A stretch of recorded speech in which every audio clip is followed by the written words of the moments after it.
રાજ્યમાં શરૂ થનારી બોર્ડની પરીક્ષાની કામગીરી ખાનગી શાળાના શિક્ષકોને પણ સોંપવા માટે માંગ કરી. આગામી 27 તારીખથી ધોરણ 10 અને 12ની બોર્ડની પરીક્ષા શરૂ થઈ રહી છે. ત્યારે સમયસર બોર્ડનું પરિણામ જાહેર કરી શકાય તે માટે 11 માર્ચથી મધ્યસ્થ મૂલ્યાંકનની કામગીરી શરૂ થવાની છે અને તેના માટે 69,000 શિક્ષકોને કામગીરી સોંપવામાં આવી છે. તો આ તરફ રાજ્ય શાળા સંચાલક મંડળનું માનવું છે કે તમામ કામગીરીનો ભાર સરકારી અને ગ્રાન્ટેડ શાળાના શિક્ષકો પર આવી પડે છે. તેથી ખાનગી શાળાના શિક્ષકોને પણ કામગીરીમાં ફરજિયાત જોડવામાં આવે. વધુ માત્રામાં પેપર તપાસવામાં આવતા હોવાથી તેની સીધી અસર ધોરણ 9 અને 11ના શિક્ષણ કાર્ય પર પડે છે. શાળા સંચાલક મહામંડળ દ્વારા આ બાબતે શિક્ષણ મંત્રીને રજૂઆત કરવામાં આવી છે. સાળંગપુરમાં કષ્ટભંજન દાદાને 500 કિલો કેસુડાના કેસરી ફૂલોનો કેસરીયો શણગાર તથા ધાણી, ખજૂર, દાળિયાનો ભવ્ય અન્નકૂટ ધરાવાયો. સાળંગપુર ધામ ખાતે કષ્ટભંજન દાદાને આજે વિશેષ શણગાર કરવામાં આવ્યો. શ્રી કષ્ટભંજન દેવ હનુમાનજી મંદિર ખાતે શાસ્ત્રી સ્વામી હરિપ્રકાશદાસજી પ્રેરણાથી તેમજ કોઠારી વિવેક સાગરદાસજી સ્વામીના માર્ગદર્શનથી કષ્ટભંજન દેવ હનુમાનજીને દિવ્ય વાઘા ધરાવવામાં આવ્યા. આજે સવારે મંગળા આરતી તથા શણગાર આરતી નૌતમ પ્રકાશદાસજી સ્વામી વડતાલ દ્વારા કરવામાં આવી. શ્રી કષ્ટભંજન દેવ હનુમાનજી દાદાના સિંહાસનને આજે શ્રી કેસરી નંદન હનુમાનજી દાદાને 500 કિલો કેસુડાના કેસરી ફૂલોનો કેસરીયો શણગાર ધરાવવામાં આવ્યો હતો. સાથે સાથે શ્રી કષ્ટભંજન દેવ હનુમાનજી મહારાજને ધાણી, ખજૂર, દાળિયાનો ભવ્ય અન્નકૂટ ધરાવવામાં આવ્યો. મંદિરના પટાંગણમાં મારુતિ યજ્ઞનું આયોજન કરવામાં આવ્યું, જેમાં હજારો ભક્તોએ દર્શનનો લાભ લઈ ધન્યતાનો અનુભવ કર્યો. શનિવાર હોવાથી સાળંગપુર ખાતે મોટી સંખ્યામાં ભક્તો ઉમટ્યા હતા. ત્યારે ભક્તોએ પણ દાદાના દર્શન કરી શાંતિની અનુભૂતિ કરી હતી. જૂનાગઢના શિવરાત્રીના મેળાનો વિધિવત પ્રારંભ થયો. કલેક્ટર અને સાધુ સંતોએ ધ્વજારોહણ કરી મેળાને ખુલ્લો મૂક્યો. ભજન, ભોજન અને ભક્તિનો ત્રિવેણી સંગમ એટલે જૂનાગઢનો શિવરાત્રીનો મેળો. આજથી જૂનાગઢમાં શિવરાત્રીના મેળાનો વિધિવત પ્રારંભ થઈ રહ્યો છે. ભવનાથ મંદિર સહિત અન્ય અખાડાઓમાં જિલ્લા કલેક્ટર, કમિશનર અને સાધુ સંતોના હસ્તે ધ્વજારોહણ કરવામાં આવ્યું. 26 ફેબ્રુઆરીના રોજ શિવરાત્રીના દિવસે મધ્યરાત્રિએ ભવનાથમાં આવેલ મૃગીકુંડમાં સાધુ સંતોના શાહી સ્નાન બાદ મેળો પૂર્ણ થશે. જૂનાગઢના શિવરાત્રીના મેળાને મિની કુંભનો દરજ્જો આપવામાં આવ્યો છે. અહીં દૂર દૂરથી સાધુ સંતોએ પોતાના આસન લગાવી ધૂણા તૈયાર કરી દીધા છે. સાધુ સંતોમાં શિવરાત્રી એટલે જીવ સાથે શિવનું મિલન અને ભગવાન શિવને પ્રસન્ન કરવા માટે શિવરાત્રીની પૂજાનું વિશેષ મહત્વ હોય છે. 5 દિવસ સુધી અહીં સાધુ સંતો સાથે લાખોની સંખ્યામાં શિવભક્તો ઉમટશે. વહીવટીતંત્ર દ્વારા પ્લાસ્ટિક મુક્ત મેળો બને તે માટે ચેકપોસ્ટ ઊભી કરવામાં આવી છે. સાથે પાણી તેમજ આરોગ્યની ખાસ કાળજી પણ રાખવામાં આવી છે.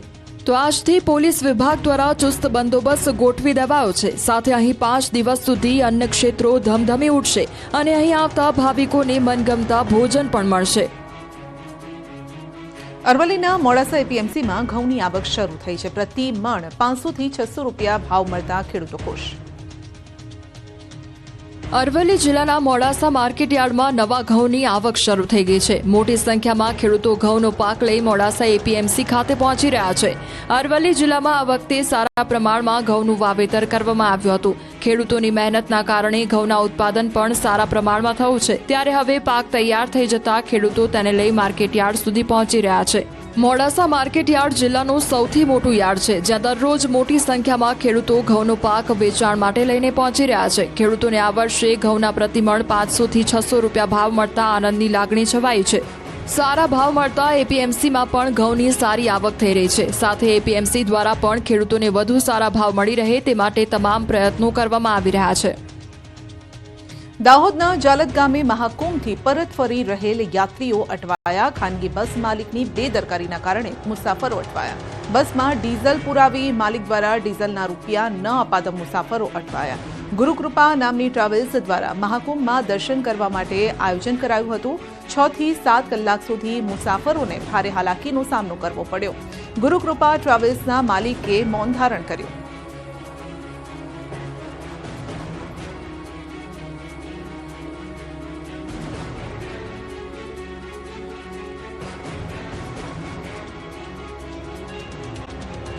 છોટાઉદેપુરમાં એસટી ડેપોના કમ્પાઉન્ડ વોલ જીવલેણ હવે બની રહી છે. કોઈ દુર્ઘટના સર્જાય તે પહેલા તેની મરમ્મત કરવાની જરૂર છે. છોટાઉદેપુરમાં આવેલ એસટી ડેપોની કમ્પાઉન્ડ વોલ લોકો માટે જોખમી સાબિત થઈ છે. અહીંના એસટી બસ સ્ટેન્ડ પર હજારોની સંખ્યામાં મુસાફરો આવતા હોય છે, પરંતુ અહીં આવતા મુસાફરોને એસટી ડેપોમાં બેસવા માટે બાકડા ફૂલ થઈ જતા મુસાફરો એસટી ડેપોની બનાવેલ કમ્પાઉન્ડ વોલને અડીને બેસતા હોય છે. પરંતુ આ દિવાલ અત્યંત જર્જરિત હાલતમાં છે. આ દિવાલ ગમે ત્યારે ધરાશાયી થાય તેવી સ્થિતિમાં છે. જો કે 4 વર્ષ પહેલા જ છોટાઉદેપુર એસટી ડેપોનું નવીનીકરણ કરવામાં આવ્યું હતું, જેમાં આ દિવાલનું પણ કામ કરવામાં આવ્યું, પરંતુ તેમાં ચોક્કસ તકલાદી કામ થયું હોય તેમ લાગી રહ્યું છે. દિવાલમાં મસમોટી તિરાડો પડી ગઈ છે, ત્યારે હવે આ દિવાલનું કામ કરવામાં આવે તેવી માંગ ઉઠી છે. પ્રક્રિયાથી લોકોને મળી શકે છે થોડી રાહત, કેમ કે ઈ-કેવાયસી હવે પોસ્ટ ઓફિસમાં પણ કરી આપવામાં આવશે. છેલ્લા ઘણા સમયથી ઈ-કેવાયસીને લઈ લોકો પરેશાન થઈ રહ્યા છે. રાજ્યના ખૂણે ખૂણામાંથી કેવાયસી કરવા માટે અરજદારોની કતારોના દ્રશ્યો સામે આવી રહ્યા છે, પરંતુ હવે કેવાયસી માટે લાંબી કતારમાં ઊભા નહીં રહેવું પડે, કેમ કે ઈ-કેવાયસી હવે પોસ્ટ ઓફિસમાં પણ કરી આપવામાં આવશે, અને એ પણ કોઈ જાતના ચાર્જ વગર. અરજદારનું આધાર કાર્ડ અને રેશન કાર્ડ અને આધાર કાર્ડથી લિંક મોબાઈલ લઈને અરજદારે રૂબરૂ જવાનું રહે છે, અને સરળતાથી અરજદારનું રેશન કાર્ડ ઈ-કેવાયસી થઈ જાય એ માટેની સુવિધા કરવામાં આવી છે. અરજદારે પોતાનું આધાર કાર્ડ, રેશન કાર્ડ અને મોબાઈલ નંબર સાથે રૂબરૂ પોસ્ટ ઓફિસમાં જવાનું રહેશે, જ્યાં તેમને ઈ-કેવાયસી કરી આપવામાં આવશે. ગુજરાત પોસ્ટલ સર્કલ અને food and civil supply Gujarat દ્વારા એમઓયુ કરવામાં આવ્યા છે, જે એમઓયુ અંતર્ગત પોસ્ટ ઓફિસમાં પણ ઈ-કેવાયસીની કામગીરી શરૂ કરવામાં આવી છે. કર્મચારી દ્વારા લોગિન કરીને સ્થળ પર ઘરે ઘરે અથવા વિવિધ જગ્યાએ કેમ્પનું આયોજન કરી ઈ-કેવાયસીની કામગીરી શરૂ કરવામાં આવી છે. બોડકદેવ અને મોઢેરામાં ગેરકાયદેસર બાંધકામો પર બુલડોઝર ક્યારે ફરશે તેને લઈ એએમસી નેતા વિપક્ષે સવાલ ઉઠાવ્યા. અમદાવાદમાં પાલડી, બોડકદેવ અને મોટેરામાં ગેરકાયદેસર બાંધકામો પર ક્યારે બુલડોઝર ફરશે, આ સવાલ ઉઠાવ્યો છે વિપક્ષ નેતા શહેજાદ ખાન પઠાણે. ગેરેજ વિભાગ અને મોતીબાગ ટાઉન હોલ ભંગારવાળો બની ગયો છે. ગંદકી અને કચરાથી લોકો ત્રાહિમામ. ભાવનગર મહાનગરપાલિકાના ગેરેજ વિભાગ, મોતીબાગ ટાઉન હોલ સહિત અનેક જગ્યામાં છેલ્લા ઘણા સમયથી કેબિનો, સાઇનબોર્ડ, લોખંડ અને લાકડાનો સ્ક્રેપ ભંગાર સડી રહ્યો છે, જેના કારણે ગેરેજ વિભાગમાં કામ કરતા કર્મચારીઓના આરોગ્ય પણ જોખમમાં તોડાઈ રહ્યા છે. સરકારની ગાઈડલાઈન મુજબ ગંદકી અને કચરો ન કરવો જોઈએ, કેમ કે આરોગ્ય સાથેનું જોખમ રહેલું છે, પરંતુ સરકારની આ ગાઈડલાઈનને ખુદ મહાનગરપાલિકાનું તંત્ર ઘોડીને પી ગયું હોય તેવા દ્રશ્યો સામે આવ્યા છે. ભાવનગર મહાનગરપાલિકાની લાલિયાવાડીના કારણે મહાનગરપાલિકાના ગેરેજ વિભાગ તેમજ શહેરની મધ્યમાં આવેલ મોતીબાગ ટાઉન હોલમાં રહેલા ભંગાર અને સ્ક્રેપના કારણે હાલ સડી રહ્યો છે, પરંતુ નિર્ભર તંત્રના પેટનું પાણી નથી હલતું, અને જેના કારણે ગેરેજ વિભાગમાં રહેલ ભંગારનો જથ્થો હાલ સડી રહ્યો છે, અને સાથે આ જ ભંગારના આ સ્ક્રેપમાં ગંદકી, કચરો અને મચ્છરનો ઉપદ્રવ પણ જોવા મળી રહ્યો છે, જેના કારણે મચ્છરજન્ય રોગોનો સામનો ગેરેજ વિભાગ અને મોતીબાગ ટાઉન હોલમાં કામ કરતા કર્મચારીઓને ભોગ બનવાનો વારો આવ્યો છે. તાકીદે આ સ્ક્રેપ ભંગારને અહીંથી ઉપાડી લેવામાં આવે તેવી માંગ ઉઠવા પામી છે. સમગ્ર મામલે મેયરને પૂછવામાં આવતા તેઓએ કહ્યું કે 2 દિવસ પહેલા જ આ બાબતે મારા ધ્યાનમાં આવી છે, અને તે ભંગારનો નિકાલ કરવા આદેશ પણ આપી દેવામાં આવ્યા છે. સાથે ગંદકી અને કચરાનો નિકાલ કરવા પણ સૂચના આપવામાં આવી છે. ખંભાતના અખાતમાં કેમિકલ ઠાલવતી કંપનીઓ પર જીપીસીબીએ તવાઈ બોલાવી. ખંભાત ભાલ પ્રદેશનું પ્રવેશ દ્વાર માનવામાં આવે છે. અહીં સોખડા વિસ્તારમાં અનેક કેમિકલ કંપનીઓ આવેલી છે. આ કંપનીઓ પોતાના કેમિકલ વેસ્ટ ખંભાતના અખાતમાં ઠાલવતી હોવાની ફરિયાદ આધારે જીપીસીબીએ તપાસ શરૂ કરી હતી. જીપીસીબીએ જીઆઈડીસીમાં આવેલી 2 કંપનીઓ જૈવિન ઇન્ડસ્ટ્રીઝ અને દત્ત કેમટેક કંપનીએ સર્ચ ઓપરેશન હાથ ધર્યું હતું. જીપીસીબીની તપાસમાં સામે આવ્યું, બંને કંપનીઓએ કેમિકલના વેસ્ટેજ અને વેસ્ટેડ એસિડના નિકાલ માટે જમીનમાં 10 ફૂટથી પણ ઊંડા ખાડા ખોદી 500 મીટરની પાઇપલાઇન નાખી ખંભાતના દરિયામાં તેનો નિકાલ કર્યો છે, જેના કારણે દરિયાઈ વિસ્તાર, જીવસૃષ્ટિ અને પર્યાવરણને નુકસાન પહોંચ્યું છે. જીપીસીબીની ટીમે કંપનીઓના સર્ચ ઓપરેશનનો અહેવાલ તૈયાર કરી ગાંધીનગર પોલ્યુશન વિભાગને મોકલી આપ્યો છે. હવે ગાંધીનગર પોલ્યુશન વિભાગના દિશા નિર્દેશ મુજબની કાર્યવાહી આ બંને કંપનીઓ સામે હાથ ધરાશે.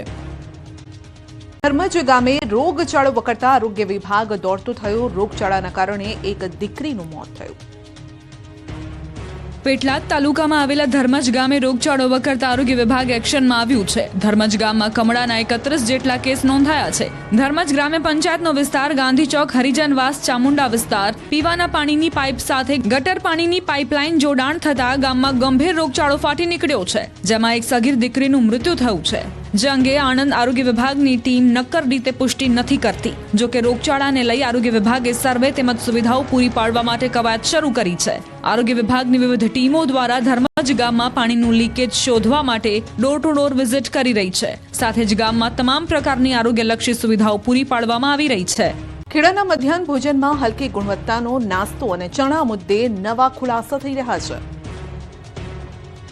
મધ્યાહન ભોજનમાં આપવામાં આવતા પીએમ પોષણ નાસ્તાના ચણાના ખરાબ અને હલકી ગુણવત્તાવાળા હોવાના મામલે વધુ એક ખુલાસો થયો છે. જે મામલે પુરવઠા અધિકારી દ્વારા ગોડાઉન મેનેજરને લેખિતમાં જથ્થો બદલવા પત્ર લખી સૂચન કરવામાં આવ્યું હતું અને ચણાનો જથ્થો ખરાબ આવ્યો હોવાનો નડિયાદ, માતર, મહેમદાવાદ અને નડિયાદ શહેરના મામલતદારના પત્રને સંબોધીને પત્ર લખવામાં આવ્યો હતો. પરંતુ પત્ર લખ્યો હોવા છતાં ગોડાઉન મેનેજર દ્વારા જથ્થો બદલી આપવામાં નહોતો આવ્યો. મહત્વનું છે કે મધ્યાહન ભોજનમાં પીરસવામાં આવતા ચણા ખરાબ હોવાથી બાળકોને નાસ્તાથી વંચિત રહેવાનો વારો આવ્યો હતો. બાદમાં ન્યૂઝ 18 ગુજરાતીએ માતર તાલુકામાં ચણાના જથ્થાની તપાસ કરતા જ બાળકોને બીમાર કરે તેવા દ્રશ્યો સામે આવ્યા હતા. ચણાનો જથ્થો ખોલતા જ તેમાં જીવતી જીવાતો ફરતી જોવા મળી હતી. ત્યારે સવાલ એ થઈ રહ્યો છે કે જો પુરવઠા અધિકારી દ્વારા 12 તારીખે પત્ર લખવામાં આવ્યો હતો તો પછી જથ્થો કેમ બદલવામાં ન આવ્યો? આ જથ્થો આપનારા એજન્સી સામે હજી સુધી કોઈ પગલાં ભરવામાં કેમ ન આવ્યા? અંદાજિત 20,000 કિલોથી વધુ ચણાનો જથ્થો જીવાતવાળો અને અખાદ્ય હોય તો તેનું સેમ્પલ કેવી રીતે પાસ થયું? સામાજિક તત્વોની સાથે સાથે નશાખોરો પણ બેફામ બન્યા છે. છાશવારે સુરતમાંથી ડ્રગ્સ, દારૂની હેરાફેરી ઝડપાઈ રહી છે. સુરતમાં ફરી એક વખત ડ્રગ્સની હેરાફેરીનો પર્દાફાશ થયો છે. સુરતના રાંદેર વિસ્તારમાં ડ્રગ્સના જથ્થા સાથે મહિલા સહિત 4 શખ્સોને ઝડપી લેવાયા.